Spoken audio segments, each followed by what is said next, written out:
The great enemy of concentration, and therefore of all skill and power, is a wavering, wandering, undisciplined value in and of itself, but only insofar as it enables us to reach something which we could not otherwise reach.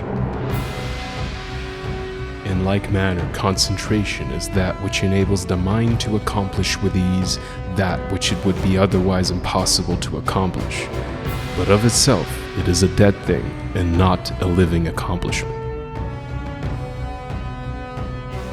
Concentration is so interwoven with the uses of life that it cannot be separated from duty.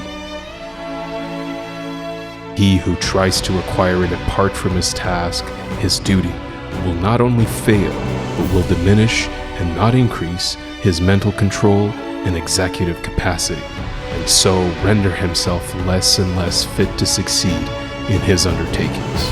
A scattered and undisciplined army would be useless. To make it effective in action and swift in victory, it must be solidly concentrated and masterfully directed. Scattered and diffused thoughts are weak and worthless. Thoughts marshaled, commanded, and directed upon a given point are invincible. Confusion, doubt, and difficulty give way before their masterly approach.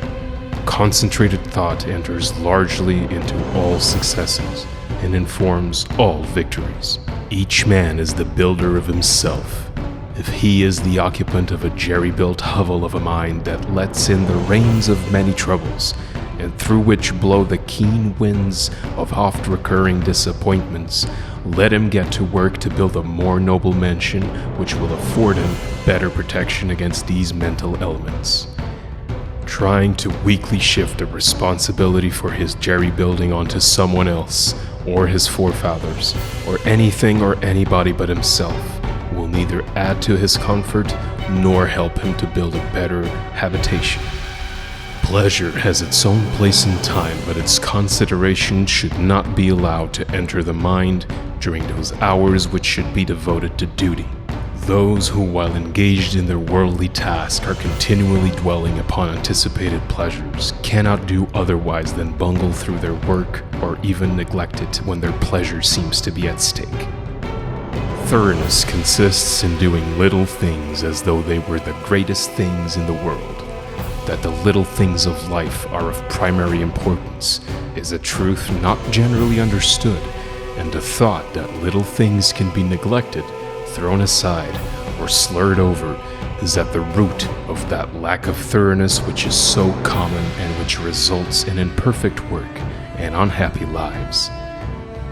When one understands that the great things of the world and of life consist of a combination of small things, and that without this aggregation of small things the great things would be non-existent, then he begins to pay careful attention to those things which he formerly regarded as insignificant. He thus acquires the quality of thoroughness and becomes a man of usefulness and influence. For the possession or non-possession of this one quality may mean all the difference between a life of peace and power and one of misery and weakness.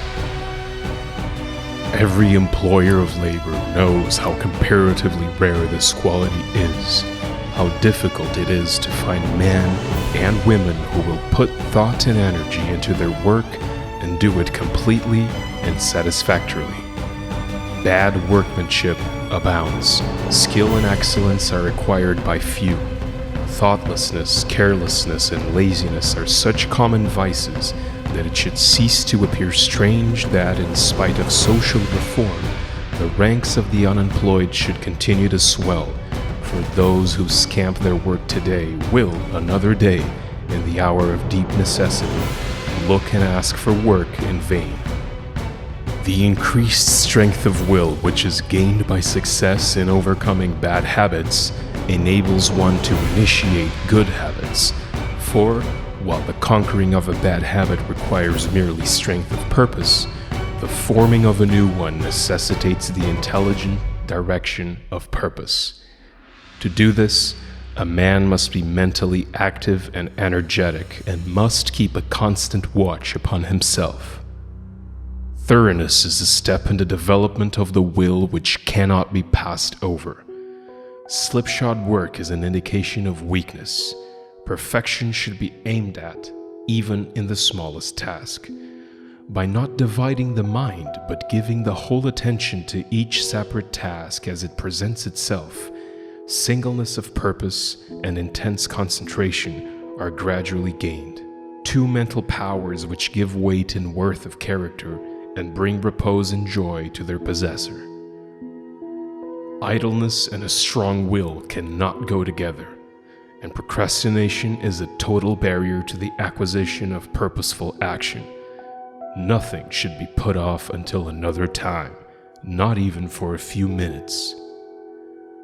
That which ought to be done now should be done now.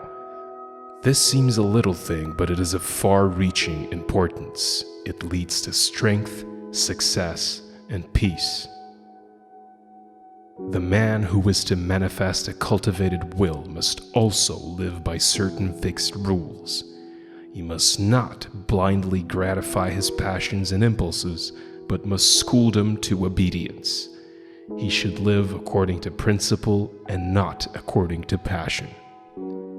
He should decide what he will eat and drink and wear, and what he will not eat and drink and wear.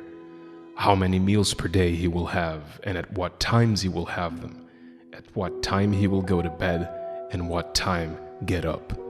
He should make rules for the right government of his conduct in every department of his life, and should religiously adhere to them.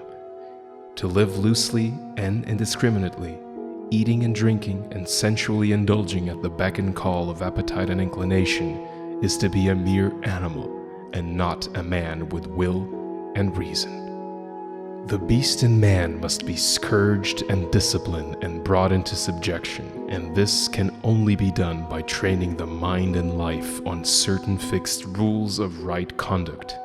Attention is the first stage in all successful work. They who lack it fail in everything. Such are the lazy, the thoughtless, the indifferent, and incompetent. When attention is followed by an awakening of the mind to serious thought, then the second stage is reached. To ensure success in all ordinary worldly undertakings, it is not necessary to go beyond these two stages. They are reached in a greater or lesser degree by all that large army of skilled and competent workers which carries out the work of the world in its manifold departments, and only a comparatively small number reaches the third stage of abstraction. For when abstraction is reached, we have entered the sphere of genius. In the first two stages, the work and the mind are separate, and the work is done more or less laboriously and with a degree of friction. But in the third stage, a marriage of the work with the mind takes place. There is a fusion, a union, and the two become one. Then there is a superior efficiency with less labor and friction. In the perfection of the first two stages, the mind is objectively engaged and is easily drawn from its center by external sights and sounds. But when the mind has attained perfection in abstraction, the subjective method of working is accomplished, as distinguished from the objective. Whoever attains to perfection in abstraction will manifest genius in the particular work upon which his mind is centered.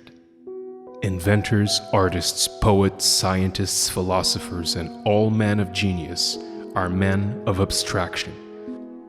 They accomplish subjectively and with ease that which the objective workers, men who have not yet attained beyond the second stage in concentration, cannot accomplish with the most strenuous labor.